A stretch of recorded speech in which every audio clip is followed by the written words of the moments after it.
السلام علیکم ناظرین، میرا نام ہے عثمان فیروز غازی اور آپ دیکھ رہے ہیں سچ کیا ہے۔ نون لیگ ناظرین کبھی چاہتی ہی نہیں تھی کہ پیپلز پارٹی، ہاں بڑی باتیں ہیں، غور سے سنیں، بڑا پلان غور سے سنیں۔ سیدھا سیدھا پلان ہے جو آپ کو بتائیں گے تو اس الیکشن کو سمجھنا آپ کے لیے ذرا آسان ہو جائے گا۔ ناظرین پہلے تو سوال یہ ہے کہ پچھلے الیکشن میں جو سینٹ کے الیکشن تھے، یوسف رضا گیلانی اور حفیظ شیخ کا مقابلہ ہوا، اس میں جیتا کون؟ یوسف رضا گیلانی۔ یعنی پیپلز پارٹی کا فائدہ، سینٹ کا چیئرمین اگر بنتا تو کون بنتا؟ Peoples party. لانگ مارچ کی مخالفت کس نے کی؟ پیپلز پارٹی نے۔ ان ہاؤس تبدیلی کی حمایت کس نے کی؟ پیپلز پارٹی نے۔ نون لیگ کے حصے میں کیا ہے؟ ناظرین نون لیگ کے حصے میں ہاں دھکے ضرور آئے، مار کٹائی ضرور آئی۔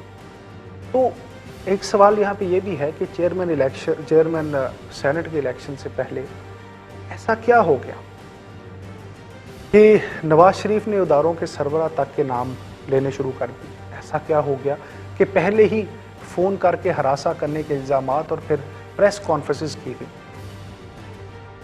اب صورتحال یہ ہے کہ زیادہ کمزور دکھائی دے رہی ہے۔